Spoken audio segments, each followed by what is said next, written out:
मित्रांनो नमस्कार। मुंबईतून या घडीची सर्वात मोठी घडामोड मित्रांनो समोर येते। महाराष्ट्र सरकारची अखेर सर्वात मोठी शरणागती दोन्ही ठाकरे बंधूंच्या पुढे। तिन्ही नेते अखेर लोटांगण। उद्धव ठाकरे राज ठाकरेंचा सर्वात मोठा विजय। महाराष्ट्राच्या इतिहासातील उद्धव ठाकरे राज ठाकरे एकत्र आल्यानंतर काय होतं यासाठीचा हा विजय। मित्रांनो नेमकं काय घडलंय मुंबईत बघूया। महाराष्ट्रामध्ये गेले 4 ते 5 दिवस राज्य सरकारमधील सगळेच नेते संतप्त होते, अगदी टेन्शन मध्ये। जर राज ठाकरे उद्धव ठाकरे दोन्ही बंधू एकत्र आले तर आपलं काय होणार?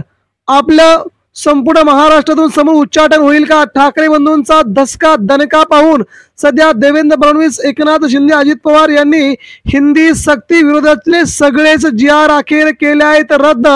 थेट दोन्ही ठाकरेंच्या पुढे गुडघे टेकलेत या सरकारने।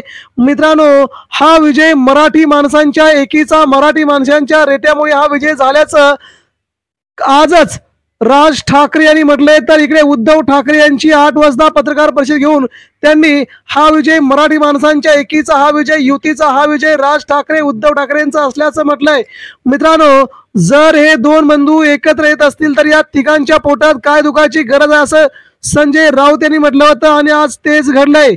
या तिघांमध्ये भांडणं सुरू झाली आणि अखेर शेवटी हे तीनही जी.आर रद्द करण्यात आले। उद्धव ठाकरे राज ठाकरे यांचा मुंबईत जल्लोष सुरू असून शिवसैनिक, मनसे सैनिक यांनी फटाके वाजवून, पेढे वाटून हा विजय साजरा केलाय। त्यामुळे मित्रांनो आपल्याला काय वाटतंय, दोन्ही ठाकरे बंधू एकत्र यायला पाहिजे का? हा विजय महाराष्ट्राचा, हा विजय मराठी माणसांचा आहे का? दोन्ही ठाकरे बंधू एकत्र आल्यानंतर भाजपची, शिंदेगडाची महाराष्ट्रातून झोप उडेल या मताशी आपण सहमत आहात का? आपल्या प्रतिक्रिया आमच्यापर्यंत पोहोचवा।